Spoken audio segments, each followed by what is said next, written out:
Symbolic notes कैसे बनाए। Notes दो फॉर्मेशन में तैयार होते हैं, शुरू करें।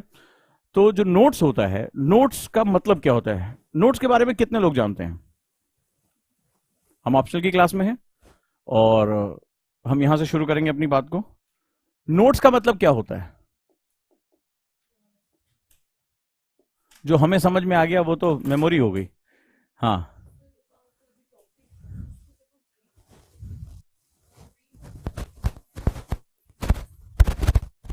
चलो। हम्म। नोट। हम्म। ठीक है, और कुछ ज्यादा? ठीक है, और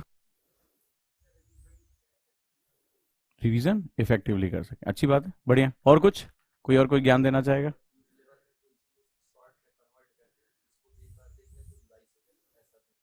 ये एक बार देखने के चक्कर में ना, ये एक्चुअली जरा शायरियों से बहुत निकल कर आया है।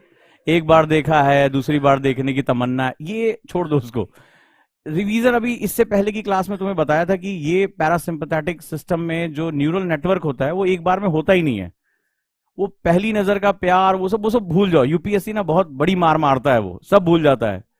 तो यहां पर जो बेसिकली जो होता है वो न्यूरल सेटअप डेवलप करना होता है, वो एक बार में होता ही नहीं है, वो मल्टीपल टाइम में होता है। ठीक है। नोट्स जो होते हैं बेसिकली, सबसे पहली बात होती है कि जो हमें बुक्स मिली हुई है, हमारी एजुकेशन सिस्टम की प्रॉब्लम है। कोई बुक है आपके पास? कुछ भी, यही दिखाओ, कुछ भी वैसे बुक के नाम पे हो। हाँ दिखा दो, जैसे ये। तो बेसिकली क्या होता है, ये ढेर सारे अल्फाबेट्स होते हैं, इसमें ढेर सारा वर्ड होता है। और हमारा न्यूरल नेटवर्क, जब मैंने बताया था कि हम सिर्फ पिक्चोरियल फॉर्म को समझते हैं। दिक्कत ये होती है कि जब हम इसी फॉर्म, जनरली नोट्स कैसे बनते हैं, किताब खुली, इधर कॉपी आ गई, अंडरलाइन किया और 36 तरह का मुंह बना बना के उसको लिख लेते हैं। ऐसे ही होता है नोट्स। और पता ही नहीं चलता कि कब हमने किताब को कॉपीराइट एक्ट का उल्लंघन करते हुए सेम छाप दिया था अपनी राइटिंग में। ऐसी नोट्स बनता है।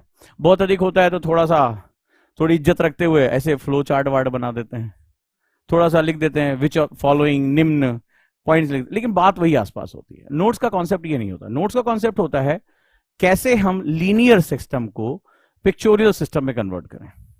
नोट्स का मतलब होता है, ये हमारा माइंड इसको एक्सेप्ट नहीं करता एक्चुअली।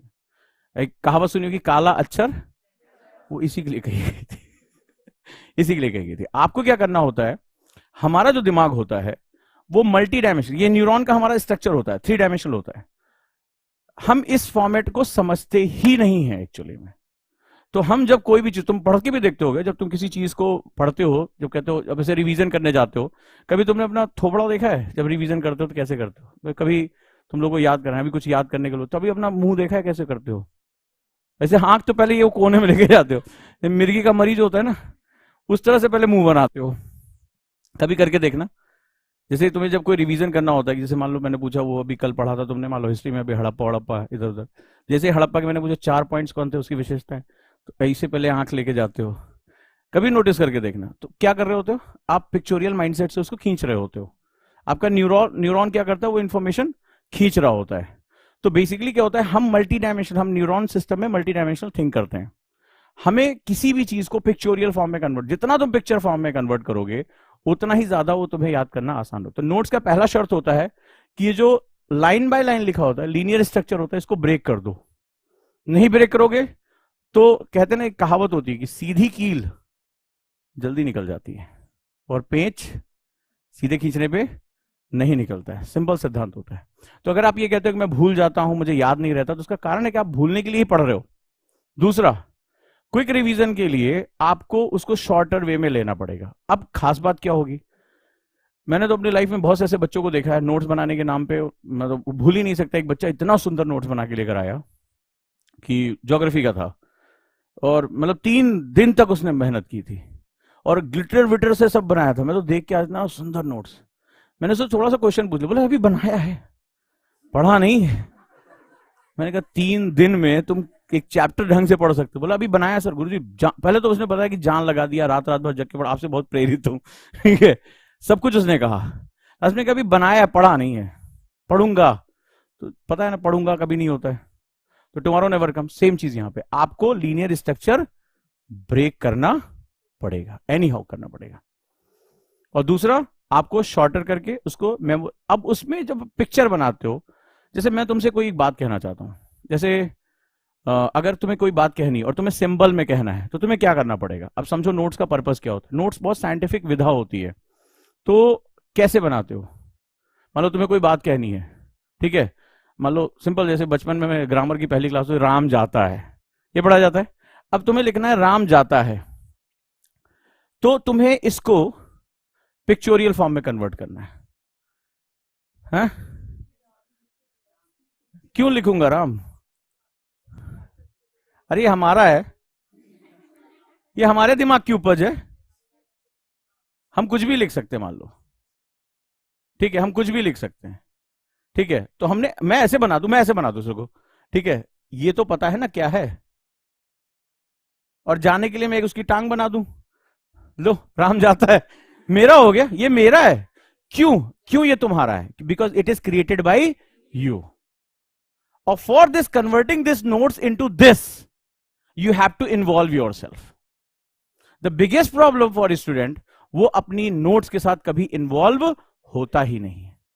वो ऐसे कॉपी रखी होती किताब, ऐसे से मुंह बना के पहले अंडरलाइन करता है, 4-6 हाइलाइटर, इसके बाद पीला, इसके बाद नीला, मतलब ऐसे लगता है कि खंजर वंजर लगा रखे हैं साइड में।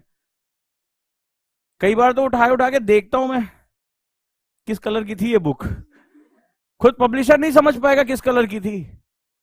हर लाइन के नीचे अंडरलाइन, देखा हो तुम लोगों ने? मैं एक दिन बच्चा देख रहा था, योजना पढ़ रहा था, वो हर लाइन के नीचे उसने लाइन मार रखी थी। मैंने किसमें इंपॉर्टेंट कौन सा? बोला मन समझता है। क्या करूं मैं इसका, क्या जवाब दूं?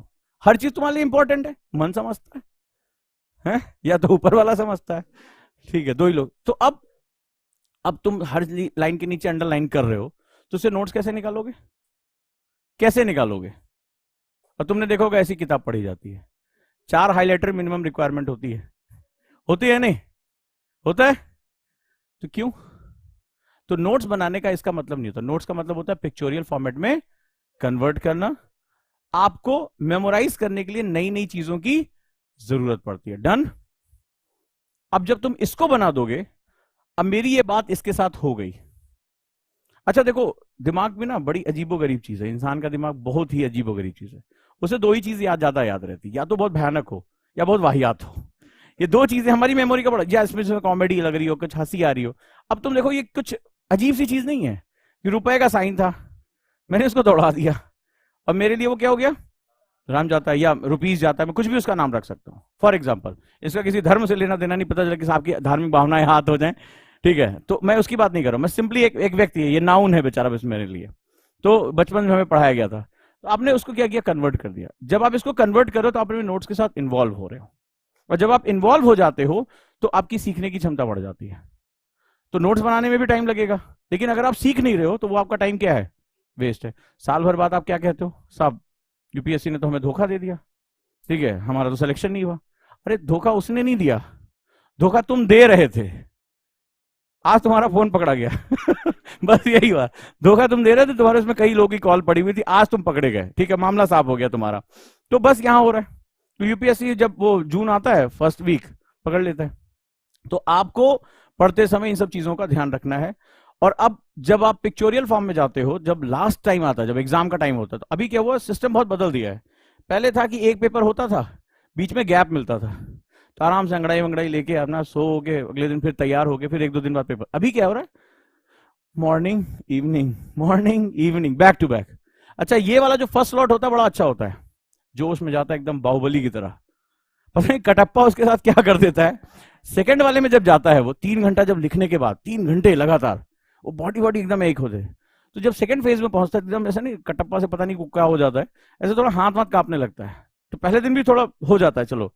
अब जब घर आते हो तब प्रॉब्लम तब शुरू होती। क्यों? क्योंकि आपने क्लास में क्वेश्चन कहीं छोड़ दिए। अब आपको डर बैठ जाता है कि इस बार मेरा सिलेक्शन होगा कि नहीं। और दूसरी तरफ कह रहा है कि कल वाले पेपर की तैयारी करो, कल जीएस पेपर 2 का एग्जाम है। अब तुम हो जाते हो परेशान। अब तुम्हें रात भर नींद नहीं आती। पहले दिन तुम 6 घंटे लिख कर आए हो, बॉडी पूरी तरह से दर्द हो रही है, रात भर नींद नहीं आई है। अगले पेपर में जो तुम्हारी हालत होती है वो तुम ही जानते हो। फिर वहां पे लिटरली वहीं पे असली लड़ाई शुरू होती है। तुम देखोगे ध्यान से, पेपर 2 के मार्क्स अक्सर तुम देखोगे कम आते हैं, नोटिस करके देखना। तो ऐसा तो नहीं है जिसने यूपीएससी टॉप किया पेपर 1 के मार्क्स उसके अच्छे हैं, ठीक है, और बीच में फिर संडे पड़ जाता है, कई बार पेपर 3 से पहले थोड़ी छुट्टी, एक दिन की छुट्टी मिल जाती है। लेकिन पेपर 2 में तुम देखना कि मार्क्स, पता नहीं कि साइकोलॉजिकल फैक्टर मार्क्स कम होते हैं। इस वाले पेपर तक पहुंचते पहुंचते ना जीवन जो है पूरी तरह मिथ्या लगने लगता है। मतलब आता हुआ क्वेश्चन करते नहीं हो रहा है, बॉडी ऐसे हाथ वाथ कांपते हैं लोगों के, ऐसे हाथ कांपते, पैर कांपते हैं, अकड़ने लगता है। तो उस दौरान मान लो तुम्हें बीच में गैप मिल रहा है, रिवीजन तो करना है, तो तुम्हारे वो जो पोथियां थी ना, पोथियां वो काम नहीं आती हैं। वो तुम्हारा काम आता है क्विकली रिवाइज, लेटे लेटे पढ़ लिया। स्मार्ट बच्चे क्या करते हैं, ऑडियो नोट्स बना लेते हैं, भाई थके हुए लेटे हुए सुन लेते हैं। इसलिए तो ऑडियो ऐप हमने लॉन्च की थी इसी कारण से। तो वहां से क्या होता है, ये स्मार्ट मेथड आगे लेके जाते हैं। आंखें थकी हुई है, शरीर थका, तुम बैठ के नोट्स रिवाइज कर पाओगे? कतई नहीं रिवाइज। तुम पहली बात तो 1-2 घंटा ढूंढ ही नहीं पाओगे ये वाला टॉपिक है किस वाले में, वो निकालते हैं धुल जा बात हो गया, ठीक है, इस तरह से। तब जाके वो हाथ के निशान पड़े होते उसमें, तब जाके पता चलता है कि वाली हमने मोटी मोटी का। मुझे कई बच्चों ने ज्ञान दिया एक्चुअली में कि सर खूब लिखाया करिए। मैंने कहा क्यों? बोला इससे पता चलता है टीचर कितना गंभीर है। खूब लिखाया करिए सर, आज से इससे आपकी बहुत सीरियसनेस बढ़ेगी। मैं तो कहा ठीक है, मैं तो गंभीर हो जाऊंगा, तुम्हारा क्या होगा? ठीक है, तब तुम्हारा क्या होगा? बोला सर ये सब कौन देखता है, क्योंकि उनका मानना है कि वो नोट्स पढ़े नहीं जाते हैं, या 2-3 अटेम्प्ट के बाद पढ़े जाते हैं, तब निकाला जाता है उनको। सो पहली चीज, नोट्स इस तरह से आपके बनने चाहिए, चाहे ऑप्शनल के हो। जब से एक बच्चे ने आज मुझे मैसेज किया, बड़ा सुबह सुबह मैसेज आएगी, सर आप LWMI मेथड पढ़ाते हैं, less word more information method. बोले सर इससे मेंस कैसे लिखेंगे? अब मैं इसका क्या जवाब दूं? मेंस में कॉन्सेप्ट लिखना होता है।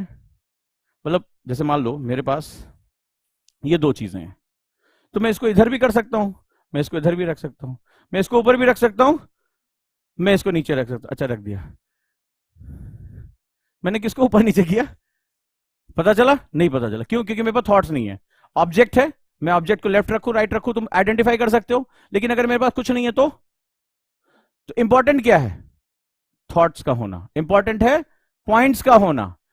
मुझे आंसर लिखते समय पॉइंट्स में लिखना है, मैं लिख दूंगा। मुझे कंपैरिजन बनाना है, मुझे पैराग्राफ लिखना है, लेकिन मेरे पास क्या होने चाहिए? थॉट्स होने चाहिए। जब मेरे पास थॉट्स ही नहीं है तो मैं इसमें लिखूंगा क्या? सो ये सबसे इंपॉर्टेंट फंडा होता है। चलिए अब क्वेश्चन शुरू करते हैं, एक एक करके आ जाते हैं आपके क्वेश्चन पे। चलिए बताइए, कोई और क्वेश्चन? सॉल्व हुआ प्रॉब्लम? प्रैक्टिस करना शुरू करो, ऐसे नहीं आएगा, बनाना शुरू करो। जैसे कोई भी चीज लिख रहे हो, फॉर एग्जाम्पल आज क्या टॉपिक तुमने अभी पढ़ा रिसेंटली? उनसे पूछ रहा हूं क्या टॉपिक पढ़ा आपने, जिनका क्वेश्चन था हड़प्पा, तो वहीं पे रह गए। चलो हड़प्पा के बारे में बात करते हैं, ठीक है। अब हड़प्पा में आपने जो कुछ पढ़ा, तो मुझे बताओ हड़प्पा के स्थलों के बारे में बात करो, कौन कौन से? अभी वो बोलेगी सर मैंने अभी सुबह सुबह पढ़ा, अभी टाइम लगेगा, हमने रिवीजन नहीं किया। अच्छा, जो क्लास में मेहनत करके मैं आता हूं, मुझे पागल कुत्ते ने काटा था कि मैं किताब में किसी भी किताब से उठाऊं और तुम्हें बैठ के आराम से ऐसे सो के तुम्हें डिक्टेट कर दूं। ऐसे तो होता है डिक्टेशन, लेकिन मैं वो छोटे छोटे पॉइंट्स बनाना, उसके फ्लो चार्ट बनाना। क्लास में क्या सिखाया था? क्लास के स्टूडेंट हो? हाँ, तो तुम्हें 2 चीज सिखाई थी, एक और दूसरी क्या सिखाई थी? मैंने क्या कहा था कि मुझे कितने घंटे की क्लास? मान लो मैं 700 घंटे पूरे साल के पढ़ाए, और तुम इस कैटेगरी में हो, नीचे वाले में। 700 घंटे कहां गए? हड़प्पा। ठीक है, ले गया हड़प्पा। टाइम की रिस्पेक्ट करना सीखो। जब तुम्हारा टीचर तुम्हारे लिए नोट्स बना रहा है, तो तुम उसको क्लास में ही क्यों नहीं रिवाइज कर रहे हो? तुमने उस तरह नहीं लिखा? बोलो नहीं लिखा। लिखने के बाद 5-10 मिनट कहां, मतलब जैसे क्लास खत्म होती है तुम्हें PT ऊषा के साथ प्रैक्टिस पे जाना होता है। एक और बात बोली थी कि 10 मिनट रुक के रिवीजन कर लिया करो। टीचर से 10 मिनट पहले आया करो, टीचर से 10 मिनट पहले जाया करो। तुम लोग तो महा VIP हो। जिस दिन मैं 5-10 मिनट लेट हो जाता हूँ, लेट नहीं होता, कई बार तुम ऐसे कमेंट पढ़ता रहता हूँ उसमें ऑन करके, तो वहां तो ऐसा लगता है जैसे वो बिहार में होता है ना, कहो सर कहाँ रह गए, रोज लेट आते हैं। हाँ कहा है, क्या बात हो गई? अरे इनका तो ऐसा ही है, चुनौती लाए हो क्या? हाँ, ये कोई काम है? आप 10 मिनट अपने सेगमेंट को रिवाइज नहीं कर सकते? मैंने मैपिंग कराई थी, मैंने पॉइंट्स बताए थे, आपको वहीं रिवाइज कर लेना चाहिए था। तो अब मुझे बताओ नोट्स बनेगा कैसे? क्योंकि नोट्स में आपको बने बनाए सेटअप को ब्रेक करना। तो तुम्हारे टीचर ने पहला काम किया, जो ये परंपराएं चल रही थी उसको ब्रेक करके तुम्हें LWMI दे दिया। अब तो इस बार मैंने तमिलनाडु में और ज्यादा काम किया है, अब तो क्वेश्चन के ही बेस पे इस बार ऑप्शन जो है उसी बेस पे बना दिया। अब तुम्हें बस इसके आगे प्रोसेस करना है। अब जैसे मैंने मान लो किसी स्थान के बारे में लिखा, किसी लाइन के बारे में लिखा, सिविलाइजेशन के बारे में लिखा, तो मान लो सिविलाइजेशन क्या होती है, तो सिविलाइजेशन का मतलब मैंने कहा सभ्य है, तो अब एक बढ़िया दूल्हा सजा तो क्या दिक्कत है यहाँ पे, ठीक है। सभ्य एक ही आदमी होता है जीवन में, एक ही बार सभ्य दिखाई पड़ता है, लड़कों के लिए खास तौर पे कह रहा हूं। देखा कभी भैया उसका फूफा, वो नीले वाला जो कोट पहन के, वो हर बार नहीं वो एंगर से निकाल तो वो एक सभ्य दिखा। तो सभ्यता शब्द को सिविलाइजेशन मुझे मान लो कहना है कि इंडस वैली सिविलाइजेशन, तो सिविलाइजेशन को अपने पिक्चर फॉर्म में कन्वर्ट कर। अच्छा तुम्हें हंसी आई, हंसी आई ना जब मैंने उसको बोला कि ये दूल्हे की तरह सजा दो सिविलाइजेशन को? यही तुम्हारी मेमोरी है, कभी नहीं भूलोगे ये सेंटेंस, तुम नहीं भूलोगे मैंने कहां लिखा था, कभी नहीं भूल के दिखा दो मुझे। इस वे में तुम सिविलाइजेशन को एस्टेब्लिश करो। ये बात जब जब तुम्हें आएगी, हंसी आएगी, और हंसी आएगी तुम्हारी मेमोरी बढ़ेगी, बिल्कुल फंडामेंटल है। तो मेमोरी को ये कहीं बिकती नहीं है कि 2 किलो मेमोरी दे दीजिए तो कभी नहीं होता है। कई लोग कहे मेमोरी कैसे बढ़ाएं, अब या तो एक कान से इधर टांग दे, कान से उधर टांग दे, जब दिमाग बढ़ेगा तो मेमोरी अपने आप बढ़ जाएगी। ऐसे नहीं होता है। तो आपको ये वे ढूंढना पड़ता है, जो आप भूलते नहीं हो वही याददाश्त है। हम याददाश्त ढूंढते हैं, तुम्हें ढूंढना यह कि तुम्हें भूलना कैसे नहीं है। सिंपल सा फंडा है, लॉजिक यही कहता है। तो आपको इसको क्या करना पड़ेगा, जो आपके जीवन में तुम्हें पता ना कि पूरी, ये बताओ बारात में सबसे इंपॉर्टेंट कौन होता है? उस दिन वो क्या होता है, भले चाहे वो कितना पनवाड़ी की दुकान पे खड़ा रहा हो, कितना भी मोहल्ले में लतियाया गया हो, लेकिन उस दिन देखो क्या होता है, पूरा एकदम शेरवानी वरवानी टाइप का, ठीक है, एकदम पूरा पूरा भाव होता है। देखो ना पंचायत में गजब बेइज्जती यार, ठीक है, वो वाला फोल्डर आप देखो तो क्या होता है उस दिन, वो बड़ा VIP टाइप होता है, तो सभ्य दिखाई पड़ता है ना, भले चाहे जैसा भी हो, लेकिन उस दिन वो सबसे सभ्य। तो जोड़ दो इसके साथ, अब कभी नहीं भूलोगे कि हम किस चीज के पॉइंट्स बना रहे हैं। ये नोट्स में सबसे खास बात होती है। एक बार टाइम लगेगा लेकिन हमेशा के लिए तुम्हारा हो जाएगा। अब चलो अगला क्वेश्चन पूछो, ऑप्शन से रिलेटेड भी कुछ पूछ लो। और ज्योग्राफी क्या, किसी भी ऑप्शनल को कैसे प्रिपेयर करें, क्वेश्चन ये होना चाहिए। चलो ऑप्शनल की बात करें, तो ऑप्शनल में सबसे पहले जो सेगमेंट होता है, ऑप्शनल को हमेशा टाइम दिया करो, ठीक है। ऑप्शनल आपको पता है कि इसमें 2 पेपर होते हैं, किसी भी ऑप्शनल को आपको चुनना पड़ता है, 250-250 मार्क्स के 2 पेपर होते हैं, ठीक है। और पेपर 1 और पेपर 2, ज्यादातर जो ऑप्शनल हैं उनके दोनों पेपर के नेचर अलग हैं, ये बात ध्यान लें। जो फर्स्ट पेपर होता है वो फिलोसफिकल पार्ट होता है, यानी उस सब्जेक्ट का दर्शन जिसको हम लोग बोलते हैं। सोशियोलॉजी ले लो तो सोशियोलॉजी का जो दर्शन है, फिलोसफी ले लो, ज्योग्राफी ले लो तो ज्योग्राफी में भूगोल के जो सिद्धांत है, geomorphology, climatology, oceanography, human geography, इनके वो सिद्धांत होते हैं।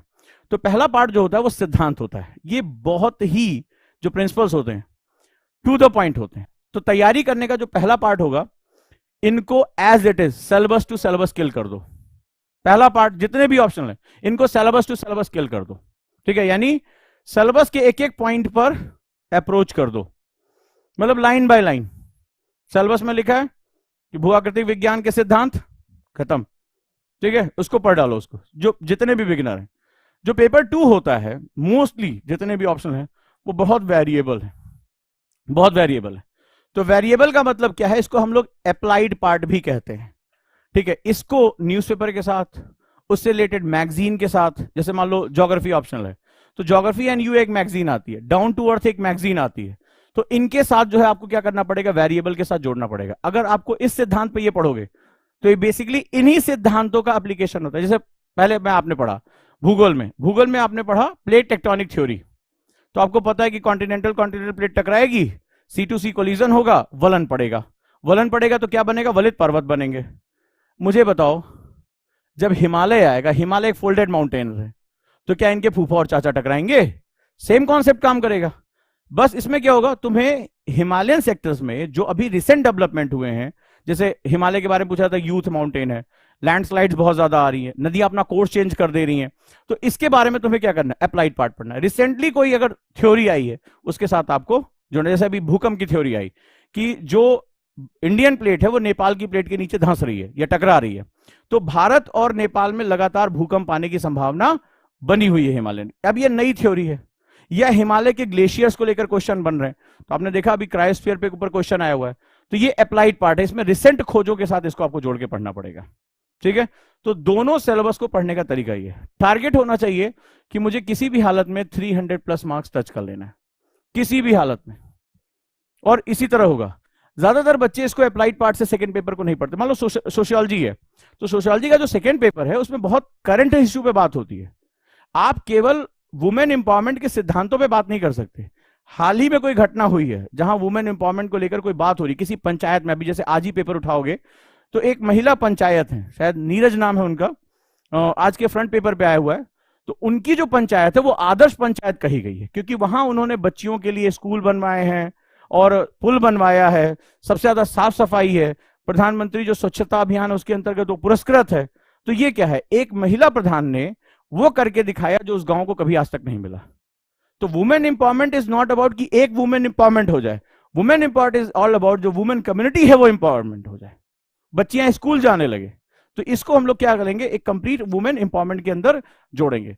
तो ये क्या हुआ, आप जब तक करंट चीजों के साथ अपडेट नहीं करोगे तो वो दकियानूसी माना जाएगा और सेकंड पेपर में मार्क्स आपको नहीं देगा। तो इसके लिए आपको ये सिस्टम लेके चलना पड़ेगा। ऑप्शनल में मार्क्स कैसे मिल सकते हैं? ऑप्शनल मार्क्स उसको मिल सकता है जो एकदम सिलेबस को अपनी आंखों में बसा के रखता हो, टू द पॉइंट। तो पहले स्टेज में, स्टेज 1 पहले स्टेज में कैसे तैयार होगा, जो सिलेबस टू सिलेबस चला जाए, कुछ नहीं कर पाओ, सिलेबस में जो पॉइंट्स लिखे हैं तुम उसको खाली पूरा कर डालो, बस पहला फेज। लेकिन ये पहला फेज है। अब क्यों सिलेबस, मैंने कहता हूं कि ऑप्शनल में कम से कम 1.5 से 2 साल का समय लगता है, 2 बार पढ़ना पड़ता है, उसका कारण सुनो। ये काम पूरा हो गया, मान लो जैसे मैं ज्योग्राफी ऑप्शनल की बात कर रहा हूं, तो 20 टॉपिक्स हैं, 10 पहले में, 10 दूसरे में, फिर इनके अंदर ढेर सारे सब टॉपिक्स हैं, आपने सबको लाइन बाय लाइन पढ़ डाला, सबको पढ़ डाला, ये हो गया फेज 1। ठीक है, सेकंड पेपर में वेरिएबल शुरू हो गया, न्यूज़पेपर के साथ उठाया जोड़ा, मान लो अभी जंगलों की आग के बारे में कुछ क्वेश्चन आ रहा है, आपने उठा के डाल दिया।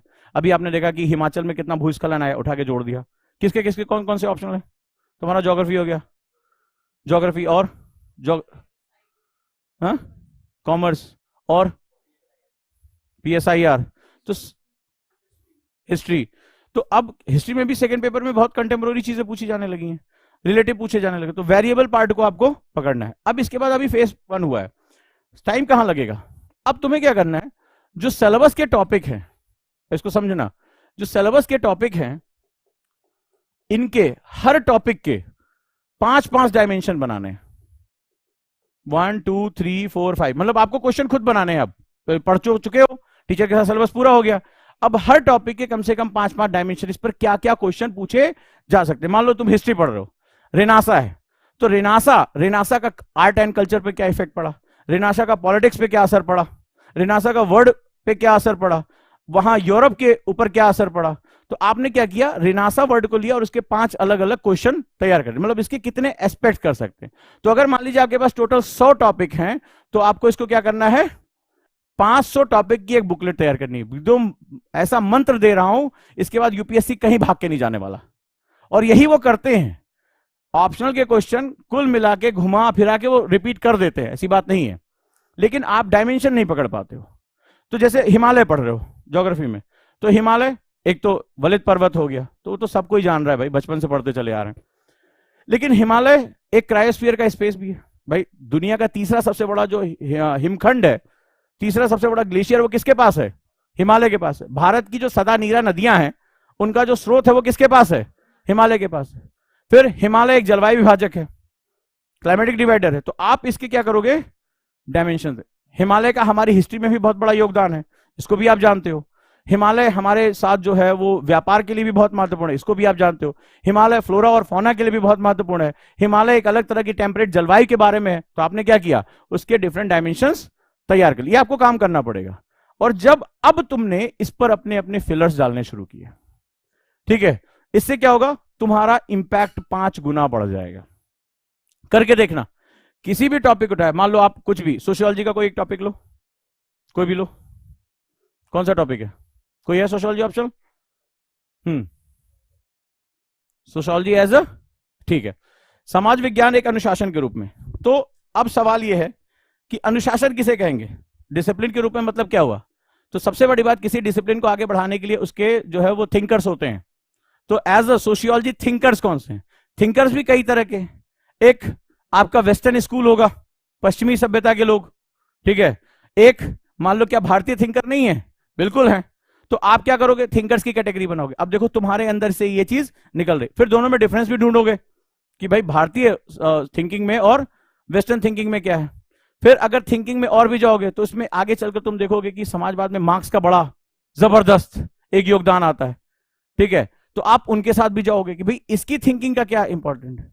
और भी जैसे पीएसआईआर में हो गए, नीत्से के बारे में जानोगे, आप मैकियावली के बारे में जानोगे, मैकियावली और चाणक्य में क्या करोगे, कंपैरिजन करोगे। तो अब इसमें तुम्हें क्या होगा, आप इसके मल्टीपल डायमेंशन निकाल लो, एक बुकलेट आपको बनानी होगी कि इस पे क्या 4-5 डायमेंशन पे क्वेश्चन हम बना सकते हैं। फिर अपने टीचर से बात करोगे या अपना खुद का उसको ढूंढोगे बुक से, ठीक है। अभी बात खत्म नहीं हुई, फिर थर्ड फेज आता है किसी भी ऑप्शन में बेस्ट मार्क लाने के लिए। अभी एक स्टूडेंट आया मेरे पास, अभी बीच के गैप में बात कर रहा था कि सर ऑप्शन पूरा कर लिए क्या करें। मैंने कहा आंसर राइटिंग हो गई, नहीं हुई। अब जो तुमने ये डायमेंशन बनाए हैं उस पर तुम्हें लिखना शुरू करना पड़ेगा, टू राइट।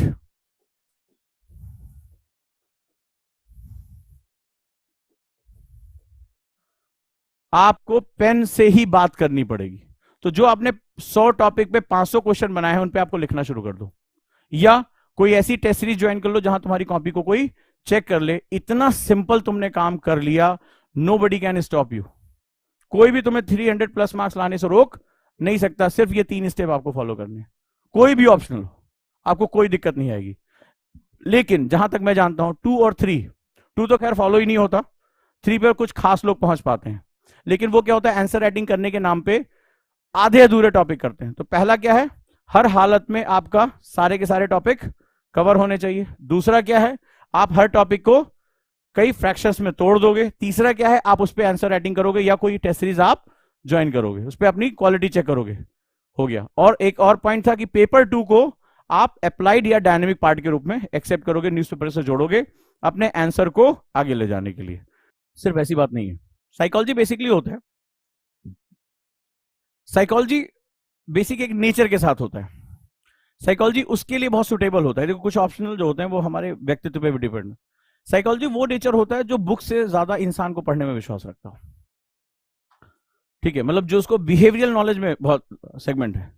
जब आप मॉर्गन किंग को पढ़ते हो, जब आप अन्य जब आप साइकोलॉजिस्ट पढ़ते हो, तो बेसिकली साइकोलॉजी वो होता है जो सामने वाले इंसान को पढ़ना पसंद करता हो, ठीक है, उसके साथ वो जाना चाहता हो, तो उसकी वो इंटरेस्ट का एक विषय हो जाता है। लेकिन जो भी आपका ऑप्शनल, मैं उसकी बात नहीं कर रहा, मैं मान के चलो आपने ऑप्शनल चुन लिया, तो उसमें नंबर लाने का जो तरीका वो ये 3 स्टेप है। क्यों नहीं कर सकते? It's your own nature, because that's आप जब मॉर्गन किंग पढ़ते हो तो पहले मार्शमेलो इफेक्ट है, ठीक है, मार्शमेलो है। अब मार्शमेलो इफेक्ट क्या है, वो बताता है कि 2 बच्चों का ग्रुप है, एक डिटर्मिनेशन कैसे होता है कि लाइफ में जिसने वो जो है वो कैंडी को खाने से मना कर दिया, लाइफ में वो सक्सेसफुल रहे 20 साल तक। मार्शमेलो इफेक्ट आपने को पढ़ा होगा। ये एक चूहे का है कि वो दाएं देख रहा है, बाएं देख रहा है, तो उसको घंटी बज रही है, तो उसके जीभ से पहला ही एक्सपेरिमेंट, कुत्ते से जो है सलाइवा निकल रहा है। तो हम जो है वो जो है समझते हैं संकेतों को। तो बात वो नहीं है, बात है कि अगर आपके नेचर में इन चीजों को समझने, इनको अनुप्रयोग करने का अगर आपके पास है तो वो आपका ऑप्शनल है। आप बिल्कुल ले सकते हो, क्यों नहीं ले सकते? कौन सा ऑप्शनल उसने मना किया? आप उर्दू लो, कौन मना कर रहा है? जो मन में आपको लो, आप साहित्य लो, संस्कृत ले लो, क्या दिक्कत है? हाँ सर बहुत अच्छा ऑप्शनल है, बहुत अच्छे मार्क्स आते हैं, 400 मार्क्स तक आते हैं उसमें। आज की डेट में मैक्सिमम डॉक्टर्स संस्कृत ऑप्शन ले रहे हैं, डॉक्टर्स। तो पता ना उसमें इंग्लिश में आंसर लिख सकते हो, पता है कि नहीं? पहला और 5वां छोड़ के बाकी सारे आंसर इंग्लिश में भी लिख सकते हो। लैंग्वेज के साथ ये सबसे अच्छी बात है। हाँ आगे। तो तुम ऑप्शनल चुनना चाह रहे हो अपने से। देखो पहली बात, तुम थोड़ा अपने आप को बहुत अंडर वैल्यू करके रखो। तुम्हें से कितने लोगों को समझ में इन्होंने क्या कहा? कितने लोगों को समझ में आया कि यूएस की जो वैल्यू बढ़ गई? कई लोग तो सन्नाटे में थे, सच्चाई कह रहे, कहीं ने सुना ही नहीं, बोले आज इसका क्वेश्चन ये जाने, हम क्या जाने, हम तो कोई दूसरी बात करने आए। हाँ जी। तो तुम्हें सबसे बड़ी बात, तुम्हें ये अगर क्लास के बाद ये समझ में आ रहा है कि आज यूएस में फेडरल में जो उसके रिजर्व रेट बढ़ रहे हैं तो उसका भारत पे क्या प्रभाव पड़ेगा, तो हैट्स ऑफ टू यू, तुम्हें ये चीज आती है। बहुत लोगों को तो पता ही नहीं कि वहां की बात यहाँ भी जुड़ी हुई है, ग्लोबल इकोनॉमी को समझते ही नहीं है वो। अब दूसरा, तुम्हारे पास तीनों में इंटरेस्ट आ गया, तो इसका बहुत बहुत सिंपल सा इनका ये कहना है कि मेरे 3 सब्जेक्ट में मेरा इंटरेस्ट है, ठीक है। इकोनॉमिक्स बोला, हिस्ट्री बोला और ज्योग्राफी बोला, ठीक है। तो इसमें से चुने कैसे? हमेशा ऑप्शनल चुनने से पहले 3 ऑप्शन फाइनलाइज करने चाहिए। कभी भी एक ऑप्शन फाइनलाइज मत करना, फिर कह रहा हूं, पहले 3 ऑप्शन अगर चुन लिया तो कोई बात नहीं है, फिर तो कोई समस्या नहीं है, फिर लेकिन वो जैसे स्वयंवर टाइप की फीलिंग टाइप लेकर आओ, ठीक है। तो अब क्या हुआ, आपको 3 ऑप्शनल चुनने हैं। अब आपका जैसे आपका सवाल है कि सर इकोनॉमिक्स, दूसरा हिस्ट्री और तीसरा ज्योग्राफी, ठीक है। तो अब इसमें तुम्हें क्या करना है, बैठ जाओ आराम से बात करते हैं। तो इसमें आपको सिंपली करना है कि पहले देखो कुछ पैरामीटर्स होते हैं। पैरामीटर नंबर 1 कि सबसे पहले अगर कोई भी चीज में ऑप्शन में बहुत विशिष्टता चाहिए होती है, तो सबसे पहले देखो कि क्या मेरी लैंग्वेज क्या है, ठीक है। लैंग्वेज, तो लैंग्वेज मैंने बताया कि जिसमें तुम अच्छा लिखते हो, समझते हो, वो तुम्हारी लैंग्वेज होगी। भाषा, हिंदी में देना चाहते हो, इंग्लिश में देना चाहते हो, उड़िया, बंगाली, जो भी आपका, गुजराती, तो आपकी लैंग्वेज क्या है, ठीक है। अब मान लो इकोनॉमिक्स, मेरे पास एक बच्चे का क्वेश्चन है कि सर मैं इकोनॉमिक्स लेना चाहता हूं, क्यों, वो फलानवा टॉपर इकोनॉमिक्स से है, तो ये तो बड़ा ये फैशन आया फलानवा टॉपर इससे है, ठीक है। तो अभी सुबह वाली क्लास में मैंने, इससे पहले वाली क्लास में बताया कि तुम इंपॉर्टेंट हो, फलानवा इंपॉर्टेंट नहीं है। अब चलो फिर क्या हुआ, तो मैंने कहा अच्छा क्या है, बोले मैं हिंदी से देना चाहता। मैंने कहा काम करो दुकान पे चले जाना, बोला हाँ। बोला हिंदी में इकोनॉमिक्स की किताब ढूंढ के लेकर आना, जो तुम्हें रिकमेंडेड बुक्स चाहिए। अब वो भटका, उसको 1-2 किताब छोड़कर मिली नहीं। अब जब तुम्हारे पास रिसोर्स नहीं होगा तो तुम अपग्रेडेशन कैसे कर पाओगे। ये जीएस का एग्जाम नहीं, ऑप्शनल है। तुम ये सोच रहे हो कि केवल टीचर के नोट से मेरा काम हो जाएगा, तो थोड़ा सा जब तुम वो उसके 5 डायमेंशन बनाओगे, तो टीचर का नोट्स मान लो 2 या 3 डायमेंशन कवर कर रहा है, बाकी 2 डायमेंशन कहां से लेकर आओगे। जो ट्रुथ है वो बता रहा हूं। कोई भी टीचर अपने नोट, भाई अगर मान लो जैसे मेरा है ये, मैंने क्यों ज्योग्राफी ऑप्शन पढ़ाना छोड़ा, मैं बड़ा लार्ज करके 800 नंबर के लिए बराबर पढ़ा, जीएसवी सब हो जाता था। कई बच्चों ने कहा अरे बहुत देर तक पढ़ाते हैं, ये है वो है, बहुत मेरे ऊपर इल्जाम लगता है। और मैं ये सोचता हूँ यार बच्चा आया तो उसको आउटपुट अच्छा मिले, तो वो क्या कहता है अरे जल्दी पढ़ाइए, सिलेबस हो गया। अभी सुबह वाली क्लास में जैसे सर पे बोझ लिए, कहाँ रखना है गट्ठर बताओ, जैसे सिलेंडर मैंने सर पे कोई रख दिया है, तो लास्ट में क्या था, रखो खत्म, तो सिलेबस लेके, सिलेबस कब खत्म करेंगे, ऐसे लेके घूमता है। अरे भाई तुमसे मैंने कहा था जबरदस्ती अपने सर पे उठाओ, तुमने कहा ना मैं बाहुबली में उठा के लेके चलूंगा, तब तो तुमने उठा लिया शिवलिंग, अब तुमसे जो है हिला नहीं जा रहा है, दिक्कत हो रही है। तब पूछ रहे मम्मी बताओ कहाँ रखे, तो वो तो रख के आया था ना, मम्मी से बोला आप जाके पूजा करो आप, तो तुम तो परेशान हुए घूम रहे हो। तो अब यहाँ पे क्या सेगमेंट है कि आपको क्या करना है, लैंग्वेज ढूंढनी है। पहले देखो कि मेरी बुक्स अवेलेबल है कि नहीं है, इफ यस देन आ जाओ। फिर ऑप्शनल में 2 कैटेगरीज होती हैं। जैसे अभी एक बच्ची ने पूछा कि मैथ्स लेना है मुझे, ठीक है, एक बच्ची ने पूछा मुझे मैथ्स लेना है। मैंने पूछा बैकग्राउंड क्या है, बोला सिंपल है।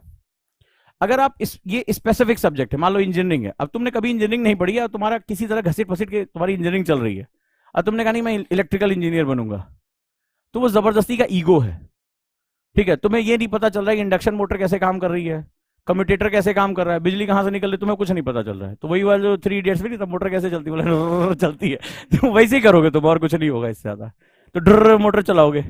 तो अब क्या होगा, आपको ये देखना पड़ेगा कि is it a humanity subject और इट नीड्स स्पेसिफिक रिक्वायरमेंट। मान लो इकोनॉमिक्स है, तो ऑब्वियस सी बात है ये स्पेसिफिक रिक्वायरमेंट करेगा। भाई वहां ये तो नहीं पूछेगा ना फेडरल, वो तो तुमसे डिमांड सप्लाई कर भी पूछेगा, तुमसे स्टैट भी पूछेगा, तो मेरा क्वेश्चन फंसेगा। अब ये देखो मेरे लिए टीचर अवेलेबल है कि नहीं है, क्योंकि जीएस में तो तुम खुद पे पढ़ सकते हो, वाली कहानी चल जाएगी। तो ऑप्शनल में तो तुम्हें किसी ना किसी टीचर के पास जाना ही पड़ेगा, ये तुम समझ लेना। नहीं तो जब वो तुम एक क्वेश्चन को 5 टाइम मल्टीप्लाई करोगे तो वो रह जाएगा, और फिर जब तुम खुद लिखोगे आंसर, तो ऐसे देखो वाओ, हर तरह से देखो वाओ, और जब किसी को दिखाओगे बोले तेरे ऐसी की तैसी क्या लिख के आया है। तो जब हम आंसर लिखते हैं ना ऑप्शनल का, तो हम जीएस स्टाइल में लिख के चले आते हैं, हमें लगता है कोई फर्क ही नहीं पड़ता। अरे हिमालय के बारे में पूछा यार, जीएस में पूछा, ऑप्शनल में पूछा, क्या दिक्कत है बता, बेवकूफ बना, इतना टैलेंटेड लड़का हिमालय के बारे में पूछ रहे हैं। अरे ऑप्शनल में हिमालय पूछा है, इनका हिमालय ऑप्शनल में जाने के बाद ये बदल जाता है। फिर पूछेगा किसने थ्योरी दी थी, इसने पूछेगा जॉर्ज एवरेस्ट की थ्योरी क्या थी, उसमें क्या उन्होंने दिया, उसको कोट नहीं करोगे ना, तो फिर तुम्हारा हिमालय वो बिगाड़ देगा कुछ तुम्हारी ऐसी तैसी कर देगा, समझ लेना। तो ये वहां दिक्कत हो जाती है। अब मान लो दूसरे 2 ऑप्शन की बात करें, अब कोई भी 3 ऑप्शन तुमने चुना, सबसे अच्छा तरीका होता है प्रीवियस ईयर पेपर 30-30 रुपए का मार्केट में अवेलेबल है। अगला तरीका बता रहा हूं, उनको उठा लाओ, 90 रुपए का खर्चा है, लेकिन ये तुम्हारे लिए बहुत काम आएगा, करना पड़ेगा। तुलना 2 लोगों में होती है, अभी तुमने भारत और अमेरिका की तुलना की ना, तो तुलना के लिए 2 लोगों का होना कम से कम जरूरी है, कैसे करोगे। तो अब क्या किया आपने, प्रीवियस ईयर पेपर उठा लिया और इनको पढ़ना शुरू किया। अब तुम देखो कि किसके क्वेश्चन तुम्हें इजीली समझ में आ रहे हैं, लैंग्वेज किसकी अंडरस्टैंडेबल है, खुद से कितना अप्रोच कर पा रहे। मान लो तुमसे कहा जाए 10 में से 2 क्वेश्चन, 3 क्वेश्चन। अब मान लो तुमने कभी इकोनॉमिक्स का तुम्हें हवा भी नहीं लग रहा, वहां तुमने जब क्वेश्चन देखा तुम्हें पता चला भैया इसमें से एक में एक भी नहीं कर पाएंगे। ज्योग्राफी पढ़ा, तुम्हें लगा हाँ 3 क्वेश्चन मेरे हो रहे हैं। हिस्ट्री पढ़ा, मैंने कहा 4 क्वेश्चन हो रहे हैं, मैं कर सकता हूं, हाँ मैं अगर प्रयास करूंगा मैं कर सकता हूं, देन उसके साथ जाओ। फिर देखो कि टीचर, अब टीचर की जब बात आएगी तो टीचर ये नहीं है कि फन्ने खां का जो बहुत बड़ा नाम है, नहीं, देखो कि मेरी कम्युनिकेशन किससे अच्छी हो रही, वो जो मुझे समझा रहा मुझे समझ में आ रहा है कि नहीं आ रहा है। आप उसके नाम के साथ थोड़े ना जाओगे वहां जाके जो चिपका दोगे हम फलाना टीचर से पढ़े, हमें यूपीएससी पास कराओ तो ऐसा नहीं होता है। आपको जो पढ़ाएगा वो आपको समझ में आ रहा है कि नहीं। तो ये 4 क्राइटेरिया किसी भी ऑप्शन को लेने के लिए सबसे जरूरी होता है। क्लियर है? तो आप बहुत सोच समझ के पहले देखो बुक्स अवेलेबल है कि नहीं, मटेरियल अवेलेबल है कि नहीं, मेरी लैंग्वेज में जिस लैंग्वेज में मुझे एग्जाम देना है, ठीक है। फिर टीचर अवेलेबल है कि नहीं, फिर उसमें 2-3 फाइनल करो, उसमें जो सबसे बेस्ट लग रहा है उसके साथ चले जाओ। और एक बार जब चले जाओ तो फिर डाउट मत करना, चले गए तो चले गए। फिर वहां आएगा सब्जेक्ट क्या होता है। शुरुआत में हम लोग एक वर्ड यूज करते हैं ऑप्शनल के साथ, उसका सिलेबस बड़ा है, इसका सिलेबस छोटा, मतलब यूपीएससी ना ऐसे लेता है, हाँ बड़ा है छोटा है, तो इतने विभाजन वो नहीं कर सकता, उसके पास स्केलिंग प्रोसेस होता है। तो जो सब्जेक्ट कई बार दिखने में बड़ा होता है वो पढ़ने में आसान होता है, जो दिखने में छोटा होता है जब वो खुलता है तो हाल, जैसे ज्योग्राफी कई बच्चों ने कहा सर बहुत लंबा सिलेबस है। एक दिन मैंने सिलेबस एनालिसिस किया, 20 टॉपिक हैं, 10 पहले में 10 दूसरे में। मैंने प्रूव करके दिखाया कि केवल 11 टॉपिक हैं इसमें, 20 ही नहीं है, क्योंकि इंडियन ज्योग्राफी में सारा का सारा रिप्लिकेट कर रहा है, सारा का सारा। अरे जो तुमने पेपर 1 में नदी पढ़ ली, पेपर 2 में भारत की नदी है, तो क्या भारत में आने के बाद साड़ी पहन के घूमेगी वो? वैसे ही बहेगी। ढाल का सिद्धांत पेपर 1 में भी काम करेगा, पेपर 2 में भी काम करेगा। जब पर्वत बन रहा है पेपर 1 में, तो पेपर 2 में तुम्हारा पर्वत दूसरी तरह से बनेगा, च्यवनप्राश खा के इधर उधर घूमेगा वो। वही जो है वो चट्टाने काम करेंगी। 3 ही तरह की चट्टान है, अवसादी चट्टान है, मेटामॉर्फिक रॉक है और इग्नियस रॉक है। कोई भारतीय चट्टान है ही नहीं उधर, ये हम यूज करते हैं भारतीय चट्टान। अरे जबरदस्ती की बात करो, कैरेक्टर क्या है उसका। तो सेम चीज है, मिट्टियां वहां भी हैं, मिट्टियां यहां भी हैं। तो क्या होता है, वो क्या होता है सिलेबस वो हमें देखने के लिए बड़ा बनाया गया, तो वो उसका ट्रिक है। और इस चक्कर में आप क्या करते हो, मार्केट की बातें सुनकर गलत उड़ा, ओ टॉपर है, वो मैथ्स लिया है, मैं भी मैथ्स लूंगा। अच्छा जिंदगी में पहाड़ा 20 तक का याद नहीं हुआ, टेबल जिसे कहते हैं ढंग से, लेकिन वो फलानवा जो है मैथ्स में लिया ऑप्शन, हम मैं ये नहीं कह रहा हूं गलत है, पर देखो तो वो आईआईटी से पढ़कर आया है, वो इंडियन इंस्टीट्यूट ऑफ साइंस से पढ़कर आया है। यहां पहुंचने से पहले उसके मास्टरों ने उसकी ऐसी तैसी की है, इतना मैथ्स लगवाया है। आईआईसी में चले जाओगे ना और आईआईटी में जब 5वें सेमेस्टर तक मैथ के साथ सर पटकोगे ना, तो खुद ही वो लगेगा है यही है मेरी। तो जैसे आदमी की जब शादी वादी ऐसे हो जाती है ना, तो फिर क्या होता है, ठीक है यार चलो काम चलाएगा, तो वही वाली हालत है। मैथ्स के साथ उसकी शादी हो जाती है आईआईटी में जाने के बाद, बिना मैथ्स के वहां बात ही नहीं होती है। आईएससी मैथमेटिक के लिए जाना जाता है, वो अपने स्टैट के लिए जाना जाता है, तो क्या करोगे उसका, वहां पे वो चलेगा। सेम चीज यहां पे काम हो रही है। और आपने अभी पहली बार जो है अभी पूछ ले गलती से 19 का पहाड़ा तो हालत खराब हो जाती है। और लेना है मुझे मैथ्स ऑप्शनल, तो आप खुद को पहले जानो कि सही चीज है क्या। तो इस हिसाब से अगर ऑप्शनल आप चुनते हो तो आपके लिए बेहतरीन है। ठीक है, और कोई क्वेश्चन? अरे यार तुम तीनों लोगों ने आज टॉस खेला था क्या? चलो अच्छा तुम पूछो इंजीनियर साहब। अच्छा तुम नहीं हो, अच्छा चले गए। बहुत चश्मा तुम्हारा बराबर लग रहा था। एक्चुअली ऐसा लग रहा है कि तुम 3rd ईयर 4th ईयर में, क्योंकि चौथे साल तक पहुंचते पहुंचते इंसान ऐसे ही हो जाता है। हाँ चलो, तो ये तो सिद्धांत है, दिमाग लगाने से बढ़ता है, बचाने से नहीं बढ़ता है। बिल्कुल टेंशन ना लो, तुम्हें पहले मैं श्योर कर दूं आज क्लास में, दिमाग खर्च नहीं होता है इस तरह की। तुम सोच रहे कि 250 ग्राम कम हो जाएगा, निश्चिंत होकर यूज करो, इससे तुम्हें बहुत फायदा होगा। कुछ फायदा हुआ? बस बस फायदा होना चाहिए। देखो 60-40 में कई चीजें हैं। जैसे क्या होता है कि 60-40 उनके लिए एक आइडियल है। जब तुम बिगिनर हो, तुम अकेले हो, तुम्हें कोई सहायता देने वाला नहीं है, तुम्हारे लिए बुक हाथ लगी है, तुम खुद से बैठे हो, पूरी किताब तुमने पढ़ी है, फिर तुमने छांटा कि इसमें से यार आधे ही मेरे काम के हैं, फिर उसमें से तुमने नोट्स बनाए, फिर उनको पढ़ा, तो ये 60-40 उसका है। जब तुम्हारा टीचर ही मेहनत करके आ रहा है, एक एक नोट्स मेरे अपने हाथ से बने होते हैं, मेरे पास इतना स्टाफ पड़ा है, मैं किसी को बोलूं यार किताब में से जाओ टाइप कर दो, मैं किसी बच्चे को पढ़ा दूं, स्लाइड वाइड 100 लोगों का स्टाफ है मेरे पास, मुझे कोई दिक्कत ही नहीं है। लेकिन मैं एक एक नोट्स जब अगर मैं अपने हाथ से नहीं बनाऊंगा, मैं पढ़ा ही नहीं पाऊंगा, वो मेरे अपने थॉट प्रोसेस होता है। तो तुम्हारे टीचर ने 50% काम तो खत्म कर दिया, तो 60-40 तो 80-20 में आ गया। फिर मैं 6 के 6 दिन नहीं पढ़ाता, आज मेरी क्लास नहीं है, आज मैं यहां हूं, तो मैं 4 ही दिन, मुझे पता है कि फिर 3 दिन क्या करते होगे, तो इसका मतलब है कि मेरा डर है केवल। ठीक है, अब वो जांग सर नहीं, बल्ले बल्ले चल भैया जो चाहे वो कर ले। तो उस दौरान जब मेरी क्लास नहीं है, तब उसको रिवीजन करो। वो मुश्किल इसलिए है नॉर्मली कॉपी में रख के बैठे हो, ठीक है। जैसे तुम जब नोट्स बनाते हो मेरे वाले, मेरे स्टाइल में बनाओ, उसकी फोटो कॉपी करो, थोड़ा स्मार्टनेस होती है, ठीक है। उसको दीवार पे चिपका दो, ब्रश तो करते होगे, थोड़े देर गाना वाना सुनते होगे, उसी समय रिवीजन करो। टाइम को यूटिलाइज करना सीखो। मैं बार बार कहता हूं, नोट्स कॉपी में नहीं रखी जाती है, नोट दीवारों पे रखो। ये क्या उसमें हीरो हीरोइन की फोटो लगाओगे? हटाओ उसको सब बाद में, ठीक है। सिर्फ नोट्स की जगह रखो, और फालतू चीजों की नहीं। बोले बाय, मेरा वेट करना, इंतजार करना, मैं आऊंगा, ठीक है, उसको बोल के चले आओ, और बुरा नहीं मानेगी वो, ठीक है। लेकिन नोट्स बोले उजांग सर को ही जगह देनी है और किसी को नहीं, बड़े खतरनाक आदमी है, इनको जगह नहीं दी तो बुरा मान जाएंगे। चलो और कोई क्वेश्चन?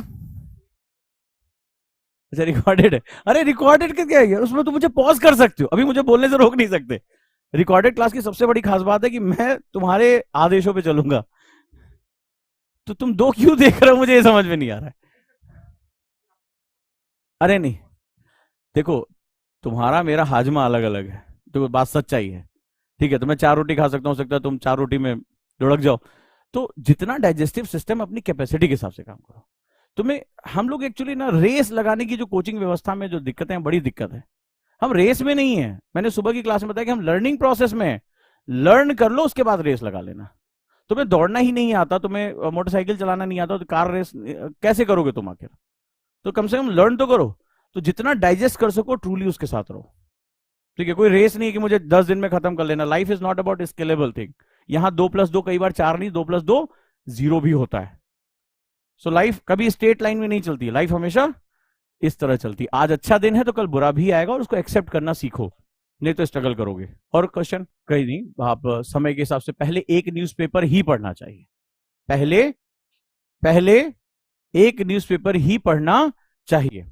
दूसरा, मैं बार बार कहता हूं, यूपीएससी नॉलेज का एग्जाम है, और नॉलेज एक वितृष्णा होती है, एक तरह से जिसे कहते हैं ना कि एक प्यास होती है। अगर मान लो तुम्हें बहुत तेज प्यास लगी है, बहुत गर्मी हो रही है मान लो, और यहां पर मेरे पास सिर्फ एक बॉटल पानी है फॉर एग्जाम्पल, और ये छोटी सी बॉटल है, तुमने पी लिया, तुम्हारी प्यास नहीं बुझी, तो क्या तुम कंप्रोमाइज कर लोगे? बहुत तेज प्यास लगी, बर्दाश्त नहीं हो रहा है, क्या करोगे इसके बाद? और ये कौन तय करेगा? मान लो ये भी है, एक बोतल इनको दे दिया, इन्होंने पी लिया, इनका काम हो गया, इनको ज्यादा प्यास नहीं लगी थी। हु विल डिसाइड कि मुझे दूसरा बॉटल पानी पीना चाहिए? कौन डिसाइड करेगा? तुम प्यास किसको लगी है? अच्छा, अभी जान जा रही है तुम्हारी। अरे मैंने दे दिया यार, इनको दे देता हूं। प्यास लगी हो, पानी ना पीना हो, तो फिर जाने का वक्त हो रहा है अब।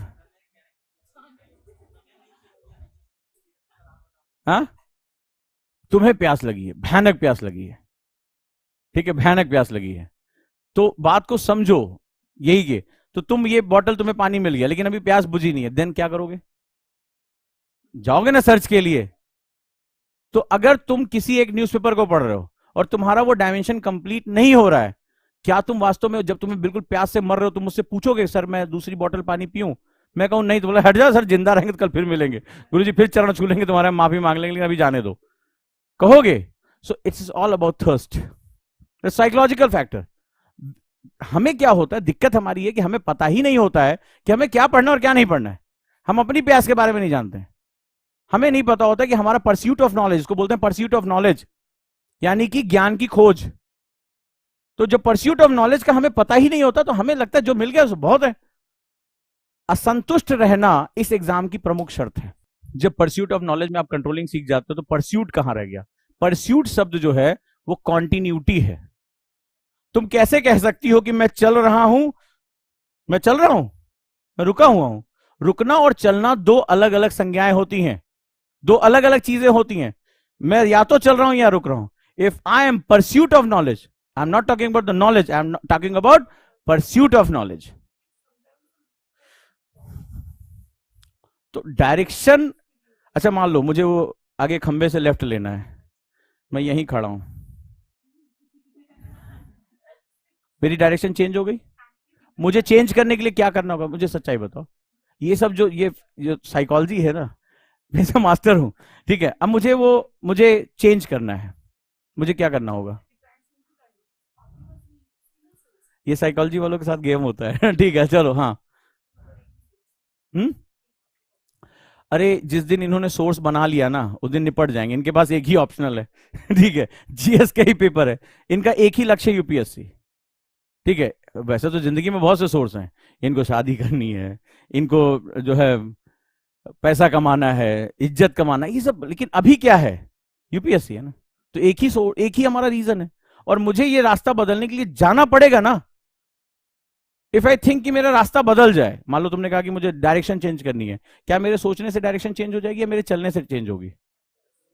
मैं जब तक चलकर नहीं जाऊंगा तब तक नहीं चेंज होगी। सो परस्यूट ऑफ नॉलेज इसका मतलब होता है continuity of desire to attain the knowledge. Simple. जैसे जागरण का राष्ट्रीय संस्करण हो गया, अगर मिल गया तो ठीक है, और नहीं मिला तो अगर देसी वाला मिल गया तो उसमें तो ऐड के बीच में समाचार ढूंढना पड़ता है। ठीक है, ऐसी ऐसी खबरें आती हैं जिसको पढ़ने के बाद दिन दुनिया से मन ही उजड़ जाता है। पड़ोसी के साथ वो फलाना भागी, ठीक है, वो मेड की विवाद में हत्या, उसमें ढूंढना पड़ता है कि एडिटोरियल है कहाँ बेसिकली। ठीक है, तो उसके लिए बेटा या तो अदर सोर्स, या लास्ट में मैंने सुबह की क्लास में बताया था कि अंग्रेजी पढ़ना पड़े तो पढ़ लो, क्योंकि परस्यूट ऑफ नॉलेज में तुम्हें वो करना पड़ेगा। इंग्लिश सीख लो। देखो जो सच्चाई है, देखो सच्चाई को एक्सेप्ट करने से दर्द बहुत कम हो जाता है। ये बड़ा एक साइकोलॉजिकल फैक्टर है। व्हेन यू एक्सेप्ट ट्रुथ तो पेन बहुत कम हो जाता है। ट्रुथ ये है कि तुम्हारी जो प्रशासनिक भाषा है ना, चाहे मानो या ना मानो, वो एलीट है। वो नहीं भी जानता होगा ना तो मुंह ऐंठ के बोलता है। मैं तो इसी कॉरिडोर में ही उठना बैठना है ना, तो नहीं भी जानेगा ना तो भी बोलेगा। वो तुमसे हिंदी में बात नहीं करेगा, वो चाहे 4 अंग्रेजी के शब्द जोड़ के बीच में एक हिंदी की वर्ब डाल दे, लेकिन वो बोलेगा उसी तरीके से। क्या करोगे? अंग्रेजी का एक टीचर पकड़ लो, 2 महीने के बाद ये समस्या खत्म हो जाएगी। बेसिक ग्रामर सिखा देगा। एक हम कभी भी कोई चीज करते हैं, मान लो मुझे इसी को ही है, इसको हिलाना, तो मैं, मुझे बताओ सबसे ज्यादा ताकत मुझे कब लगेगी? इसकी शुरुआत करने में या इसको बाहर में ले जाने में? इसको खींचने, किसी भी, तुमने भी देखा होगा, जब हम किसी चीज को खींच नहीं रहे हैं, किसी चीज को धक्का दे रहे हैं, गाड़ी को भी, तो सबसे ज्यादा आपने देखा होगा जब गाड़ी स्टार्ट भी करते हैं, सबसे ज्यादा जो फ्यूल है कंज्यूम कब होता है? When you start your car और व्हीकल। ये होता है ना, ये तो जानते होगे ना, मेरे से ज्यादा अच्छा जानते होगे। तो बेसिक फंडामेंटल ये है कि स्टार्टिंग इज डिफिकल्ट, क्योंकि उसमें होता है इनर्शिया, जड़त्व। वो हम मन के अंदर बैठे हैं, जैसे तुम्हारे मन में है कि अंग्रेजी कैसे पढ़ें, अंग्रेजी के न्यूज़पेपर हम पढ़ नहीं सकते, ये क्या है? इनर्शिया है। लेकिन जैसे ही तुम एक बार, एक टीचर क्या काम करता है, जो टीचर का काम होता है वो इनर्शिया को खत्म करना। जैसे मान लो तुम्हारी कार रुक गई है, तो बोलते भैया धक्का दे दो, तो हम धक्का देने के लिए हैं। तो एक बार धक्का वक्का दे दिया, घनघन घनघन किया और इंजन स्टार्ट हो गया, फिर तुम निकल लिए। ठीक है, तो इनर्शिया जो खत्म करना वो हमारा काम है। अरे दादा, बड़ी दिक्कत है। अरे 1 घंटा डेली देना है, 1 घंटा। तुम भगवत गीता का एक सिद्धांत नहीं समझ पाए हो, कर्मण्येवाधिकारस्ते मां फलेषु कदाचन। क्या कहा कि कर्म करो, तुम अभी से 1 घंटे में हो जाएगा, इतना ज्यादा टाइम लगेगा, बाकी कहां जाएगा? ये प्रश्न ही तुम्हारा इनर्शिया है। तुमने अभी 1 घंटे को कभी इंजॉय नहीं किया, ऐसा मतलब तुम कितना बिजी हो दादा। मुझे 24 घंटे प्रधानमंत्री के पास है, राष्ट्रपति के पास है, 24 घंटे मेरे पास है। तुम्हारा 1 घंटा अंग्रेजी सीखने में चला जाएगा, तुम्हें क्या नुकसान हो रहा है उसमें? तुम परिणामों के बारे में, एक्चुअली हम लोग बहुत ज्यादा रिजल्ट्स के बारे में सोचने लगते हैं, वो घबराहट पैदा करता है, और घबराहट इनर्शिया को बढ़ा देता है। और बताओ, वो देखो कोई पूछ रहा है यूपीएससी पास करने के बाद डायरेक्ट डीएम बन सकते हैं, प्रधानमंत्री का है नहीं। डीएम ही पूछ रहे। अरे भाई थोड़ा सा जीरो नीचे शुरुआत कर लो, डीएम ही सीधे। हाँ रखी हुई है एक कुर्सी। चलो पीएसआईआर। हाँ। पहली बात, या तो टीचर के साथ पढ़ो या बुक से पढ़ो। सेम सभी ऑप्शनल के लिए 3 सेगमेंट। फर्स्ट पेपर को बिल्कुल आप पॉइंट बाय पॉइंट समझते हुए, और पेपर 2 को, पीएसआईआर का पेपर 2 बहुत कंटेम्प्रोरी है, उसके साथ कवर करो। फिर सेकेंड फेज में आओ और उसके 5-5 डायमेंशन क्रिएट करो मिनिमम, फिर उन पे क्वेश्चन आंसर करो, रेडी हो जाएगा। बिल्कुल करोगे, लेकिन फर्स्ट में करंट का इतना प्रेशर नहीं होता है। फर्स्ट को कोशिश करो, क्योंकि जितने भी तुम ऑप्शन देखोगे फर्स्ट में तुम देखोगे मार्क्स हमेशा ज्यादा आते हैं। जिसने सिलेबस को पॉइंट टू पॉइंट कवर कर लिया वो निकल जाएगा। तो जहां गेन हो सकता है वहां गेन कर लो, क्योंकि करंट में तुम्हें नहीं पता ना, करंट बहुत अजीबोगरीब तरह की होती है, तो उसमें टाइम लगता है। तो जो आसानी से हो जाए पहले क्या करो, कल वाली क्लास में बताया था ना यूट्यूब पे, एक होता है लर्निंग और एक होता है प्रोडक्टिविटी। तो प्रोडक्टिविटी पहले कम दिखाई पड़ती है, लर्निंग टाइम ज्यादा खाता है, लेकिन जैसे जैसे लर्निंग में तुम आगे बढ़ते जाओगे क्या होगा, सडनली तुम प्रोडक्टिविटी में बढ़ जाओगे। पहली नजर में तुम प्रोडक्टिविटी सोचना शुरू कर दो, तो यही प्रॉब्लम हो जाती है। तो कल समझाया था ना ग्राफ बना के। हाँ, नेक्स्ट क्वेश्चन। तुमने अभी तक मतलब कभी गर्मियों में थ्रस्ट को फील नहीं किया? इसका मतलब जब इंसान को बहुत लंबे समय तक 8-10 घंटे पानी नहीं मिलता है, उसको थोड़ा सा पानी पिला के देखना, वो तुम्हारा खून पीने के लिए तैयार, मतलब तुम उसका खून पीने के लिए तैयार हो जाओगी। रीजन होगा, आप कभी भी देखना, तो उसको क्या होगा, उसको जब तक हमें क्या होगा कि जब पानी कम हो जाएगा, डिहाइड्रेशन का शिकार हो जाएगा, हम मरने क्या लगे। जब इंसान तो ऐसा प्राणी है, जब वो मरने से बचने के लिए वो किसी के साथ कुछ भी कर सकता है, ये उसकी स्थिति होती है। तो वो वाला थोड़ा ना कि उठ के थोड़ा सा प्यास लगा बोरन, वो जो थर्स्ट की लेवल है, परस्यूट का मतलब होता है वो जो पागलपन होता है ना। जब यहां जो एग्जाम्पल मेटाफोर यूज किया उसका मतलब होता है पागलपन। जब आपको नहीं मुझे यूपीएससी ही करना है, कुछ नहीं, वो पागलपन की बात कर रहा हूं। और जब इंसान के पास ढेर सारे विकल्प होते, पागलपन नहीं होता है। तो ये जो मैडनेस है, मैं अक्सर एक लाइन को बहुत दोहराता हूं कि जिंदगी में याद रखना, मैंने किसी ने मुझसे ये लाइन कही थी कि जिंदगी का मजा सिर्फ 2 लोग उठाते हैं, बच्चे और पागल। जो है उसके लिए बच्चों की तरह मजा उठाओ, और जो पाना चाहते हो उसके लिए पागल हो जाओ। जिंदगी सिर्फ 2 लोगों के बीच में है और किसी के लिए नहीं है। तो जो पाना चाहते हो उसके लिए जब तक तुम्हारे अंदर पागलपन नहीं होगा, तब तक वो तुम्हें नहीं मिलेगी, क्योंकि तुम बहुत टफ कंपटीशन का हिस्सा हो, तुम अकेले नहीं हो, हजारों लाखों लोग ये सपना देख रहे हैं। तो बिना पागलपन के नहीं मिलेगा। और पागलपन क्या होता है, पागल एक्सट्रीम होता है। तो यहां हर चीज एक्सट्रीम पे बात हो रही है, मॉडरेट बात ही नहीं हो रही है। तो बात आप समझ गया। और कोई क्वेश्चन? हाँ जी बताएं। यूपीएससी का कुछ चीजें अप्लाइड हैं इसमें।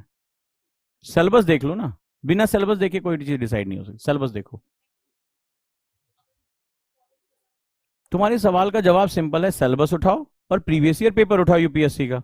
अगर तुमने पढ़ रखा है और उसके क्वेश्चन हो रहे हैं तो तुम्हारा है, नहीं हो रहे हैं तो ढूंढो ढूंढो। हाँ, अगर तुम्हें लग रहा है वो तुम्हारा इंटरेस्ट है, तुम्हारी कॉल है, उसी का पेपर उठा के देख लो। अगर लग रहा है कि इजी है, मुझे समझ में आ रहा है, तो देखो ये उसके लिए होता है जिसको भ्रम होता है। जैसे उन साहब का भ्रम था कि उनके, जब जिसको, मुझे पता है कि दिस इज एब्सोल्यूट थिंग, जो when there is a concept of absolute, जब कोई द्वैत ही नहीं है, सब कुछ अद्वैत है, तो फिर प्रॉब्लम क्या है? There is only one choice, let's go. ये तो सबसे बेस्ट सिचुएशन होती है, अद्वैत की अवस्था हो गई है, तो और इससे अच्छा क्या चाहिए? Any other question? ये बेसिकली जीएस में ज्यादा होता है, ऑप्शनल में थोड़ा कम होता है। ऑप्शनल में बहुत, अगर सिलेबस पूरा कर रखा है, स्ट्रेट फॉरवर्ड है, ज्यादा इसमें तामझाम करते नहीं है। बेसिकली वो आंसर देने में जो गुणवत्ता होती है उस पर ज्यादा फोकस करते हैं, क्वालिटी ऑफ आंसर। तुम्हारा जो क्वेश्चन है कि क्वेश्चन ट्विस्ट हो जाता है, उसमें कुछ पीछे ऐसे वाक्य दिए, पुच्छ वाक्य बोलते हैं और इससे मतलब बदल जाता है, उसका तरीका होता है, जब आप आंसर पढ़ने की तकनीक होती है, उसको नेल और टेल वर्ड बोलते हैं। एक को बोलते हैं नेल वर्ड और एक को बोलते हैं टेल वर्ड। नेल का मतलब होता है खूंटा गाड़ देना, तो जब किसी जानवर को बांधना होता है, भागे ना, तो खूंटा गाड़ देते हैं, खूंटे में बांध देते हैं। और एक होता है पूछ, पूछ पकड़ के घुमाना। तो नेल और टेल 2 वर्ड होते हैं आंसर में। जब हम क्वेश्चन पढ़ते हैं तो जाल फेंका जाता है, लेकिन जो स्टूडेंट नेल और टेल वर्ड को सीख सकता है कि हाँ भाई मुझे नेल और टेल वर्ड आता है, वो समझ जाता है कि अचानक से कही गई बात एग्जामिनर ने पूछ पकड़ के घुमा दी, या इस पूरी बात को इस कीवर्ड के आसपास रखनी है। इसी को बोलते हैं आर्ट ऑफ आंसर राइटिंग। ये समय के साथ आता है, ये कुछ क्राइटेरिया देखा जाता है और उसके साथ फिर चीजें पूरी की जाती हैं। ये प्रैक्टिस के साथ आता है। आंसर राइटिंग में प्रैक्टिस, पेशेंस, परसिस्टेंस, ये 3P सिद्धांत काम करता ही करना है। Answer writing is all about skill, और स्किल नॉलेज से आती है, नॉलेज इंटरेस्ट से आता है, और इंटरेस्ट जब लगातार उसके साथ जूझते रहोगे, प्लानिंग से ज्यादा वॉर में घुस जाओगे। लिखना शुरू करो, ज्यादा सोचो नहीं, लिखना शुरू करो। ठीक है, और डन। बिल्कुल सही है, ज्यादा लेट नहीं करना चाहिए। आंसर देखो, ऑप्शनल कब लेना चाहिए? जिस साल तुम्हें एग्जाम देना उसके कम से कम 1.5 से 2 साल पहले मिनिमम। तुम्हें लग रहा है तीनों फेस पूरा करने में तुम्हें 6 महीने में हो जाएगा, लिखा होता है ना 6 महीने में ऑप्शनल तैयार करें। हम भी सोचते हैं अरे एग्जाम से 6 महीने पहले ऑप्शनल तैयार। 1-2 तो मुझे महान मान मिले जिनका प्री निकल गया, बोले अब सर ऑप्शनल कौन सा कैसे तैयार करें 3 महीने में। मैंने कहा बस हो गया, इस साल के लिए, अगले साल के लिए। ठीक है, तो आप कम से कम 1.5 से 2 साल पहले शुरू हो जाओ इस पे। करो, पहले सिलेबस पूरा करोगे तब तो प्रैक्टिस करोगे। ऑप्शनल के साथ सिलेबस तुम्हारा वो चुंबक पॉइंट है, मैग्नेट पॉइंट, उसके एक एक पॉइंट को पकड़ लोगे, वो कहीं नहीं बाहर जाता है। ठीक है, ये 3 स्टेज पूरे कर लिए, तुम्हें कोई दिक्कत नहीं आएगी, बता तो रहा हूं। ये 3 स्टेज पूरे होने चाहिए, हम इसमें से दूसरा और तीसरा स्टेज मोस्टली मिस कर जाते हैं। हम्म। हाँ हाँ, वो तो तुम्हारे उसमें तुम आइडेंटिफाई करोगे। अब तो मार्केट में आने लगा है, टॉपिक वाइज क्वेश्चन आने लगे हैं तुम्हें, और उससे पढ़ने से तुम्हारा एक अट्रैक्शन बढ़ जाता है कि मुझे इस पॉइंट से इतने क्वेश्चन आए हुए हैं, हो जाएगा, वो तो बहुत अच्छी बात है। हम्म। देखो, गवर्नमेंट की मैगजीन के आसपास रहो, जैसे योजना हो गया, कुरुक्षेत्र हो गया, ज्योग्राफी एंड यू हो गया, साइंस रिपोर्टर हो गया। तो नहीं, बेटर और बुरा ही नहीं है। देखो, साइंस रिपोर्टर साइंस के लिए है, लेकिन योजना साइंस के लिए नहीं है। ठीक है, कुरुक्षेत्र ग्रामीण विकास के लिए है, लेकिन शहरी विकास के लिए नहीं है। ठीक है, ज्योग्राफी एंड यू भूगोल और पर्यावरण को लेकर है, डाउन टू अर्थ केवल पर्यावरण को लेकर है। तो सवाल है, तुम्हें रिक्वायरमेंट क्या है, तुम्हें रिक्वायरमेंट क्या है, उसके लिए बेस्ट एक से काम नहीं चलना है। ठीक है, जहां जिसकी रिक्वायरमेंट है, फिर वही बात है, परस्यूट ऑफ नॉलेज। तुम्हें जिस चीज की जरूरत होगी तुम उसको ढूंढोगे। ठीक है, हाँ, नेक्स्ट। और कोई क्वेश्चन? हम्म। एनसीईआरटी के बाद दोनों? अब कितना टाइम लोगे तुम लोग? हाँ, नहीं नहीं, गैप में कलम लो, तुम छुट्टियां मना जाओगे? शादी वादी हो गई क्या? हद हो गई यार। ठीक है, कोई गैप वैप नहीं, काम शुरू करो। गैप दिया भूल गए तो फिर जाओगे ढूंढने उसको। हाँ, अरे अभी अब मैं क्या करूं इसका, बताओ। तो किसी और के पास जाने की जरूरत क्या है तुम्हें? तो मैं कहाँ मना कर रहा हूँ? अरे तो अब उसकी भी कुछ मजबूरियां हैं, हमसे तो बच्चे कहते हैं हिस्ट्री ऑप्शन पढ़ा दो, एक ने बोला इकोनॉमिक्स ऑप्शन पढ़ा दो। दिन भर बैठ के मैं एक मतलब, आइंस्टीन की ठीक है मृत्यु हो गई, लेकिन वैचारिक रूप से उनकी हत्या नहीं कर सकते ना। थ्योरी ऑफ रिलेटिविटी, मुझे टाइम ट्रेवल करना ही नहीं आता कि मैं एक साथ में 3-4 जगह क्लासेस में हूँ। मैं एक साथ एक ही क्लास में, और अब अच्छा नहीं लगेगा कि मैं इनको मैं बोलूँ कि भाई चलिए आज हम जियोमॉर्फोलॉजी शुरू करते हैं, रेनासा लिखो। और तुम जो है डिमांड सप्लाई कर बनाओ, बिल्कुल नहीं मजा आएगा। एक बार में मैं एक ही सब्जेक्ट पढ़ा पाऊंगा, तो अब क्या किया जाए? ठीक है, मैं मुझे वापस मत लेकर आओ, बड़ी दुखद यादों के साथ में अलग हुआ। हाँ, अच्छा टीचर मैं ढूंढ लेता हूँ अगर कोई लाइफ तुम्हें चाहिए। पॉलिटी, साइकोलॉजी क्या करूं? अच्छा, अरेंज कर दे।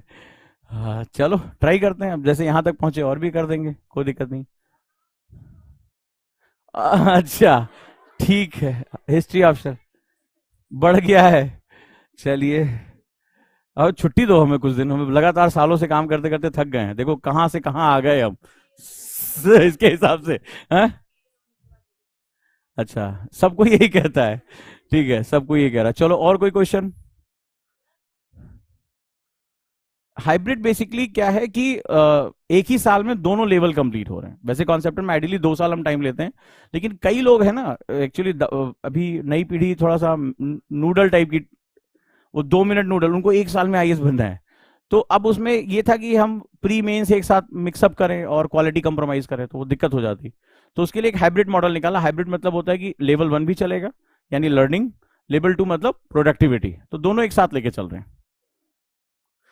मोस्टली लेवल 1 के मोस्टली सब्जेक्ट में कवर कर रहा हूँ, क्योंकि कॉन्सेप्टर वालों को मैं जल्दी छोड़ता नहीं, वो मेरे लिए रिजल्ट होते हैं, ज्यादातर रिजल्ट हमें वहीं से मिलते हैं। हाँ, बिल्कुल, अब लेट हो गया।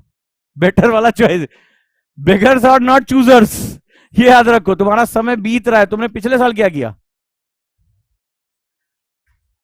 कोई बात नहीं, मतलब उसको फिर अब तुम लेवल 2 अपने साल के हिसाब से मत कहो। ठीक है, तुम्हें अभी ज्यादा टाइम नहीं हो, but you have to start, अभी शुरू करना होगा। और कोई? हम्म। अरे यार, अरे बैठ जाओ, इसके बारे में बाद में बताएंगे, अभी कुछ गंभीर क्वेश्चन पे। 12th हो गई तुम्हारी? तो बताता हूँ, बैठ जाओ। अच्छा, ये बताओ, ये काउंसलर करेंगे क्या जब मेरा काम यही रह जाएगा? कुछ गंभीर, अभी बैच के बारे में बाद में बात कर लेंगे। चलो हाँ हाँ, क्वेश्चन पूछे मैम। अरे बाप रे लो, तुम्हारा आंसर तुम्हारे सामने आ गया। क्या रीजन है? हम्म। हम्म। उसमें मेरी कितनी गलती है? भाषा ठीक ठाक बोल लेता हूं, नोट्स समझ में आ जाते हैं।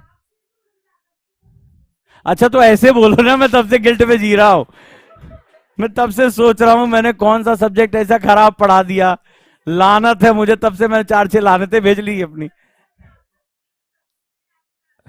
देखिए भाषा बहुत जरूरी है, ठीक है, मैंने अभी क्लास की शुरुआत वही हुई, तो मतलब वही बात हो गई, मतलब मैं तो डर गया सीरियसली, मतलब आज तो जीवन ही तबाह हो गया था। मैं तो सोचा था एक आध सब्जेक्ट छोड़ने के मूड में था मैं। तो मतलब आपको लग रहा है कि आपका आउटपुट नहीं आ रहा है, कोई बात नहीं है। एक्चुअली क्या होता है कि हम ढेर सारी एक्सपेक्टेशन खुद से कर लेते हैं। तो आप थोड़ा थोड़ा अपने आप को ग्रोथ करिए। मेरे ख्याल से आपको कितना टाइम मिलता है पढ़ने के लिए? आए, मतलब हमसे भी ज्यादा वर्कोहॉलिक लोग हैं। क्यों इतना पढ़ते हो? सेल्फ स्टडी की बात कर रहा हूं, जब आप बैठते हो मेज कुर्सी पे, होता है ना, उसको प्रोडक्टिविटी में लेकर आओ। सेटिस्फैक्शन ना होना अच्छी बात है, लेकिन उसको बीमारी बना लेना गलत बात है, ठीक है। जब नॉलेज की शर्त होती है, आप सेटिस्फाइड नहीं होने चाहिए। तो आप जैसे अपना प्रोडक्टिविटी, जैसे आज आपने कुछ पढ़ा, तो आप कितना आंसर कर सकते हो, कितनी चीजें कर सकते हो, ये बड़ा इंपॉर्टेंट होता है। क्लियर है? जैसे आज हर दिन को प्रोडक्टिव, जैसे आप लोग पढ़ाई कर रहे हो, जैसे बच्ची ने हड़प्पा पढ़ा, तो बेसिकली इसको करना क्या चाहिए था, क्लास के तुरंत बाद हड़प्पा सभ्यता के मुख्य बिंदु क्या है, which of the following is the important characteristic of Harappa, यही आज पढ़ाया था। तो आपको तुरंत लिख लेना चाहिए। अगर वो लिख पा रहे हो तो दैट्स एवरीथिंग इज गुड। नहीं लिख पा रहे हो तो कुछ मामला गड़बड़ है, क्लास में ध्यान नहीं दिया, तो वो कारण ढूंढो, क्यों नहीं दे पाए, क्यों नहीं याद है। लेकिन जो आपकी प्रॉब्लम वो ये है कि आप एक्चुअली में नहीं जानते कि आप पढ़ रहे हो कि नहीं पढ़ रहे हो। इसीलिए तो प्रोडक्टिविटी जो सेमिनार है वो मैं शुरू कर रहा हूं, मात्र इसी के लिए। आपकी नहीं, ये सबकी समस्या है। जो टाइम टेबल फॉलो कर रहा है उसको भी लग रहा है उसका टाइम टेबल फॉलो नहीं हो रहा है। मेरे प्रोडक्टिविटी कितना है, मेरा आउटपुट कितना, और ये जरूरी होता है। नहीं तो क्या होता है, धीरे धीरे जब अपने आप से ये बात कहोगे ना, एक दिन आपको लगेगा यार हम यूपीएससी के लिए ठीक नहीं है, कह दोगे आप। और कहते हैं बच्चे, 13 लाख लोग फॉर्म भरते हैं, 6 लाख लोग एग्जाम देने नहीं जाते, फॉर्म भर के एग्जाम देने नहीं जाते। मैं उनकी बात ही नहीं कर रहा हूं, बोले छोड़ यार एग्जाम फॉर्म ही नहीं भरना है। जो 3 अगस्त से मैं शुरू कर रहा हूँ, एक 499 का है, और 5 टूल सिखाऊंगा, उसमें आप अपनी प्रोडक्टिविटी मेजर करना सीखो। हमारी सबसे बड़ी दिक्कत यही होती है, हम जानते नहीं हमारा दिन कैसे गुजर रहा है। सो आप अच्छा पढ़ रहे हो, बहुत अच्छा पढ़ रहे हो, 5 घंटे निकाल रहे हो, बहुत है। बस अब उसको प्रोडक्टिव करना सीखो, और उन कारणों को लिखो जिसकी वजह से आपको लग रहा है कि आप प्रोडक्टिविटी नहीं आपकी आ पा रही है। वो कारण तो होंगे कोई ना कोई, क्या कारण है? तो समझ गया मैं प्रॉब्लम क्या है। हमारे एक कहावत है, आधी छोड़ सारी को धावे, और आधी मिले ना सारी पावे। अभी कितना टाइम हो तैयारी शुरू किए हुए? अरे अभी एक और भी कहावत है, बिच्छी का मंत्र जाने नहीं, सांप एक बिल में हाथ डाले। यानी कि अभी बेसिक, अभी आपको हार्डली 5-6 महीने हुए, इट्स बहुत बहुत कम टाइम है। इसमें से कोई 1-2 सब्जेक्ट में आपकी मास्टरी होनी चाहिए। सबके बारे में मत सोचो, उन पे अच्छा सा अध्ययन करो। कॉन्सेप्टर बैच में हो, 2 साल तक चलना है, धीरे धीरे ये आउटकम आता है।